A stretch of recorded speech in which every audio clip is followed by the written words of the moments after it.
मजमूई तौर पर अगर जनरल फैज़ हमीद की पर्सनैलिटी देखी जाए तो वो इतने बड़े ओहदे पर फाइज रहे और उस वक्त जो उनके सियासी रवाबित थे वो सबके सामने हैं, तो उनकी जो जाहिर सी बात है वो तमाम तर काम वो खुद तो नहीं कर सकते होंगे। सहूलतकारी के हवाले से कुछ इल्म हो सका है कि उनकी सहूलतकारी के हवाले से क्या और लोगों को भी गिरफ्तारी अमल में आएगी, आ चुकी है? और साथ साथ ये भी बता दीजिएगा इस तमाम तर केस का जो अब चल रहा है, ये जो कोर्ट मार्शल का मामला है, ये कब तक फाइनलाइज होने की तवक्को है? देखिए, जहाँ तक बात आपके कोर्ट मार्शल के कंक्लूड होने की बात है, ये इतना आसान काम नहीं होता। बड़ी इन्वेस्टिगेशन होती है, बड़े सॉलिड एविडेंस इकट्ठे करने पड़ते हैं, बड़ी चीजें सामने लानी पड़ती हैं, उसके बाद ही सजा और जुदा का फैसला होता है। क्योंकि इंसाफ के मामला को, चीजों को पूरा देखना पड़ता है कि कोई लूप ना रह जाए, किसी के साथ ज्यादती ना हो जाए। दूसरी बात जहाँ तक आपकी है कि सहूलतकारी, देखिए एक डिसिप्लिन इदारे में प्रॉब्लम ये होता है कि आपको जब इमीडिएट बॉस को ही ऑर्डर पास करना होता है तो जो सबॉर्डिनेट है उसने बहरहाल उसको ओबे करना होता है। अब देखना ये है कि क्या आपके जो दीगर लोग थे जो इसके मुहर्रिक थे, आपने उनको किस हद तक इस्तेमाल किया, किस हद तक जायज इस्तेमाल किया, किस हद तक नाजायज इस्तेमाल किया। एक ये मेरी जाती राय है।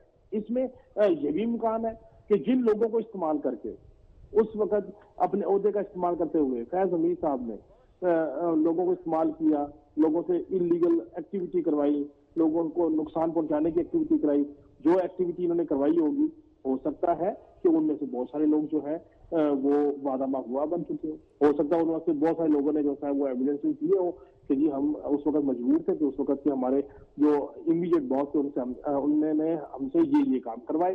तो असल मामला ये नहीं है, मामला तो ये नहीं है कि आप जब ओहदे पे थे तो फिर आपने क्या किया।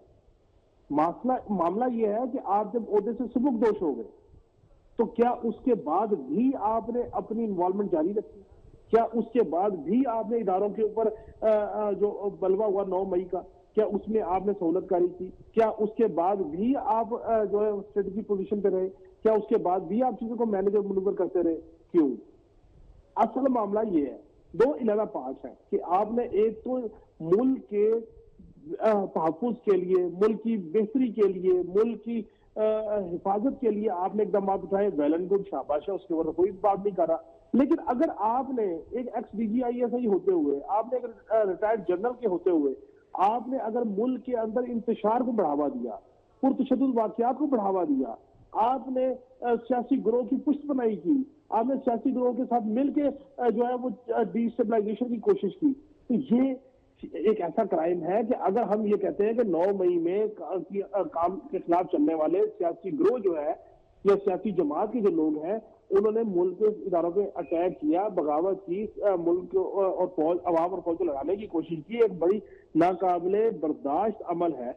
अगर हमने ये किया है, अगर हम इस आर्गूमेंट में स्टैंड कर रहे हैं, तो फिर अगर उसकी सहूलतकारी इदारे के अंदर से उसके एक्स जनरल जो है वो दे रहे हैं तो फिर वो भी उतने ही गुनाहगार हैं। सो इन दोनों चीजों बेसिकली मामला एक है, मुल्क के खिलाफ पुरतशद्दुद वाक़यात, बदअमनी पैदा करने वाला कोई भी हो, वो सिविलियन हो, वो फौजी हो, दोनों का एहतसाब होगा और बबांगे दोहन होगा और एहतसाब होता हुआ नजर आएगा। ठीक है, ये बेरा क्लियर कट मैसेज। काशो हमारे साथ मौजूद है, सरदार